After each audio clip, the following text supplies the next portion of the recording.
কিশোরগঞ্জের হাওরের এই সময়টা সাধারণত আনন্দের হয়।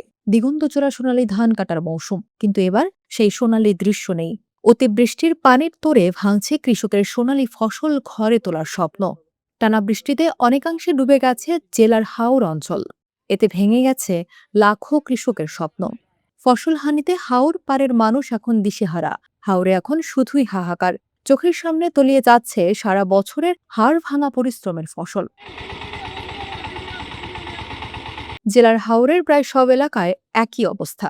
কোথাও ধান কাটার শেষ চেষ্টা, কোথাও সব ছেড়ে দিয়ে নিঃশব্দে দাঁড়িয়ে আছেন কৃষক। টানা বৃষ্টিতে জেলার প্রায় সব হাওরের ফসল তলিয়ে গেছে। সোমবার থেকে শুরু হওয়া বৃষ্টিতে ফসলের মাঠ জলমগ্ন হলেও রাতের টানা বৃষ্টিতে তলিয়ে গেছে ফসল।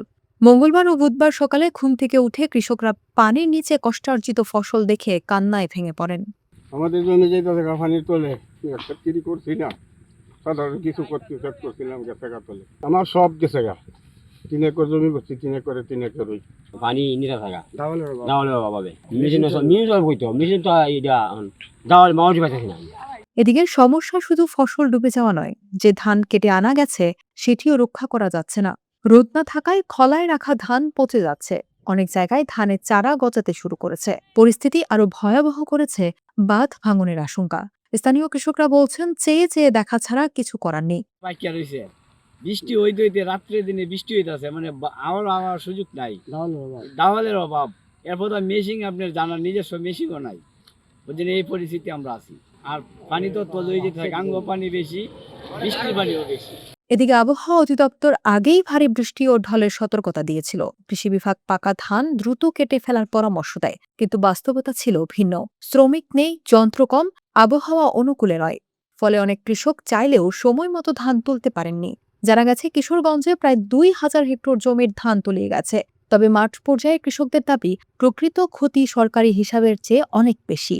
আপনার এই যে লাগাতার বৃষ্টি হচ্ছে, বৃষ্টি হওয়ার কারণে দেখেন এই যে পাকা ধান আপনার পানি তোলা যাইতেছে। আর আজকে যদি রাত্রে যদি বৃষ্টি হয়, তাহলে এখন তো মনে করেন যে কিছুটা যদি আবহাওয়া ভালো হয়, তাহলে ধান কাটা কিছুটা কাটা যাবে আর কি। আর যদি আজকে রাতে বৃষ্টি হয়, তাহলে আর ধান কাটা সম্ভব না। এই যে পানি দেখেন তুলে যাইতেছে, নদীর পানি বাড়তেছে, এদিক দিয়ে বৃষ্টির পানি, আবার ধানের দরকার তেমন একটা নাই। আর আমাদের এই এলাকায় মনে করেন যে একটাই ফসল, এটাও যদি মনে করেন যেভাবে তলিয়ে যায়, তাহলে মনে করেন আমাদের আর বাঁচার উপায় নাই। কৃষকদের দাবি, সরকার ঘোষিত মূল্য যেন প্রকৃত কৃষকের কাছে পৌঁছায়, সে ব্যবস্থা নিশ্চিত করতে হবে।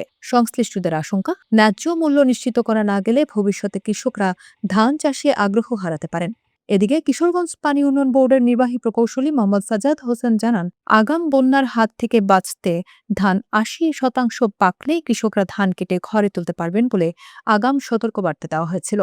পানি বৃদ্ধির যে ব্যাপারটা, সর্বশেষ কি অবস্থা? আপনাদের বাঁধ কি ভাঙার কোনো আশঙ্কা আছে কিনা, এবং পানি বিপদ সীমার উপর দিয়ে প্রবাহিত হচ্ছে কিনা, এই ইনফরমেশনটা একটু দরকার। পানি বৃদ্ধির তথ্য পাচ্ছেন? জি স্যার।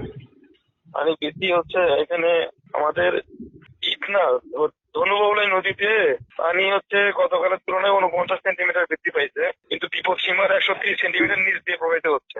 তারপরে চামড়াঘাট মগরা নদী, এখানে গতকালের তুলনায় বৃদ্ধি পাইছে 63 সেন্টিমিটার, কিন্তু বিপদ সীমার 160 সেন্টিমিটার নিচে রয়েছে পানি। তারপরে কালনী নদী অষ্টগ্রাম, এই জায়গায় হচ্ছে আপনার পানি বৃদ্ধি পেয়েছে গতকালের তুলনায় 29 সেন্টিমিটার, আর বিপদ সীমার নিচ দিয়ে প্রবাহিত হচ্ছে প্রায় 141 সেন্টিমিটার। আর একটা নদী আছে হচ্ছে আপনার ভৈরব বাজারে, মেঘনা, এই স্টেশনে আমার পানি বৃদ্ধি পাইছে 55 সেন্টিমিটার গতকালের তুলনায়, আর বিপদ সীমার নিচ দিয়ে প্রবাহিত হচ্ছে প্রায় 392 সেন্টিমিটার নিচ।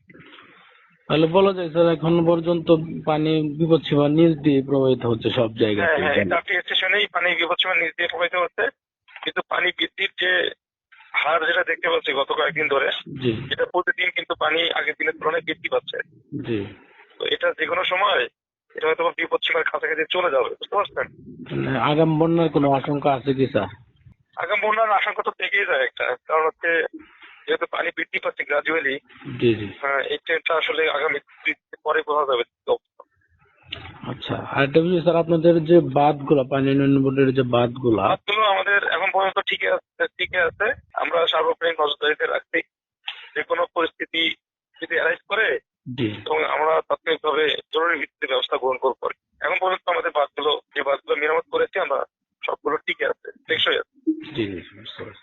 কিশোরগঞ্জ কৃষি সম্প্রসারণ অধিদপ্তরের উপপরিচালক ডক্টর সাদিকুর রহমান বলেন, মঙ্গলবার পর্যন্ত জেলার হাওর এলাকায় 51% ধান কাটা সম্পন্ন হয়েছে। বুধবার দুপুর পর্যন্ত হাওরে ক্ষতিগ্রস্ত হয়েছে 2031 হেক্টর জমির ধান, যা ক্রমেই আরও বাড়ছে। গতকালকে পর্যন্ত ধান কাটা হয়েছে 51%। খাওয়ারের ধান 51% কাটা হয়েছে। ক্ষতিগ্রস্ত হয়েছে কত পার্সেন্ট স্যার?